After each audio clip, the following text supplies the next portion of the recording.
This channel does not promote any violent, harmful, or illegal activities. All content provided by this channel is meant for an educational purpose only.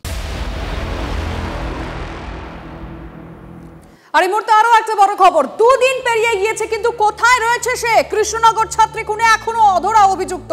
Reiki করে ঈশিতাকে খুনের ছক কষে দেশরাজ। তদন্তে নেমে প্রাথমিক অনুমান পুলিশের। এই মুহূর্তে দাঁড়িয়ে বড় খবর আপনাদের জানিয়ে রাখতে চাইবো, আমাদের প্রতিনিধি মহাদেবের সাথে কথা বলবো। মহাদেব, পুলিশ শেষ পর্যন্ত কি জানাচ্ছে? লোকেশন ট্র্যাক করা গেছে, কি খবর রয়েছে পুলিশের কাছে? দেখো, তার মোবাইল কল রেকর্ড দেখা হচ্ছে এবং পাশাপাশি তার লোকেশন ট্র্যাক করা হচ্ছে, কিন্তু এখনও পর্যন্ত তার অভিযুক্ত কিন্তু অধরাই রয়ে গেছে। প্রায় 48 ঘন্টা হতে চলে, 48 ঘন্টা হয়ে গেলেও কিন্তু এখনও পর্যন্ত তাকে গ্রেপ্তার করতে পারেনি। তবে পুলিশের প্রাথমিক অনুমান যে তাকে কিন্তু খোঁজে তল্লাশি চালানো হচ্ছে। বিহার এবং উত্তরপ্রদেশে পুলিশের সাথে যোগাযোগ করা হচ্ছে, বিশেষ টিম গঠন করা হয়েছে এবং সেই টিম রীতিমতো তদন্ত চালাচ্ছে এবং জানার চেষ্টা করছে যে দেবরাজের গতিবিধি।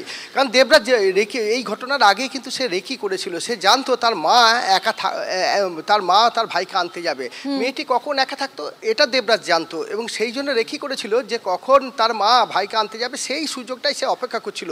এলাকার মানুষ বলছেন যে ওই সময় বেশ কিছুক্ষণ ওই এলাকায় ঘোরাফেরা করেছে, বেশ কয়েকটা জায়গায় অপেক্ষা করছিল। শুধু অপেক্ষা করছিল এই কারণেই যে কখন বাড়িতে ফাঁকা হলে সে বাড়িতে প্রবেশ করবে। এবং পুলিশ যেটা প্রাথমিক অনুমান যে এই রেকি করার পেছনে এবং পাশাপাশি সে যখন বাড়ি থেকে বেরোয় তখনই কিন্তু তার মোবাইলে সুইচটি অফ করে দিয়েছিল এবং পরবর্তীকালে খুনের বেশ কিছুক্ষণ পর কিন্তু হোয়াটসঅ্যাপ কল করেছিল এবং হোয়াটসঅ্যাপ কলে সে বন্ধুদের কাছে আশ্রয় চেয়েছিল। এখনো পর্যন্ত তারপরও কিন্তু সেখানকার পুলিশ, মানে আমি জানতে চাইছি যে লোকাল পুলিশ স্টেশন থেকে অন্যান্য থানার সঙ্গে যোগাযোগ করা হয়েছে, দেশরাজের ছবি পাঠানো এবং সবথেকে গুরুত্বপূর্ণ বিষয় যেটা দেশরাজের মার কাছ থেকে জানা যাচ্ছে উত্তরপ্রদেশ যাওয়ার একটা চান্সেস রয়েছে, সম্ভাবনা সেখানে রয়েছে, সেখানকার সঙ্গে যোগাযোগ।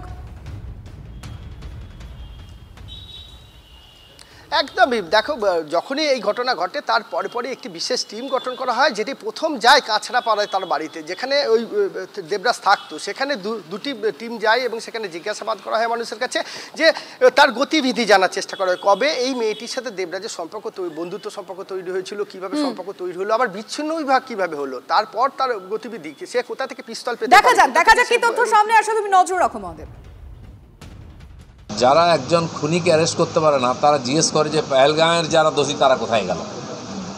তো বিদেশ থেকে এসে যারা করেছে তারা তো ধরা পড়লো, মারাও গেল, কিন্তু এখানে রোজ হচ্ছে খুন ধর্ষণ, তার দোষী ধরা পড়ে না। কারণ এই বাঁচতে গেলে টিএমসি পার্টিরই উঠে যাবে, তারা চায় না বন্ধ মানুষ ভয়ের মধ্যে থাকুক, এরা রাজত্ব করবে। খুব দুর্ভাগ্য, খুব দুঃখজনক এবং নৃশংস ব্যাপার এটা। যে কোনো মানুষের জন্য একটা হৃদয় বিদারক ঘটনা। এসব অল্প বয়সী ছেলেমেয়েরা তারা আবেগের দ্বারা পরিচালিত হয়ে তারা বিপথে পরিচালিত হচ্ছে, এটা আমাদের সমাজের জন্য দুশ্চিন্তার কারণ। কারণ প্রত্যেকের ঘরে ছেলে আছে, মেয়ে আছে, সকলের উপর তো বাবা মারা নজর রাখতে পারেন না সবসময়। আমাদের সামাজিক বাতাবরণটা এমন কলুষিত হয়ে গেছে, সামাজিক বাতাবরণটা এত বিষাক্ত হয়ে গেছে। স্বাস্থ্যমন্ত্রী বাংলার মুখ্যমন্ত্রী, তাকে বলবো যে এই সমস্ত মানসিক বিকারগ্রস্ত ছাত্রছাত্রীদের, যুবক যুবতীদের যাতে স্বাস্থ্য দপ্তরের অধীনে কোনো কার্যক্রমের মধ্যে দিয়ে, কোনো প্রক্রিয়ার মধ্যে দিয়ে সুস্থ স্বাভাবিক জীবনযাপন পরিচালনার ব্যবস্থা করা হয়, তার দিকে নজর রাখা দরকার।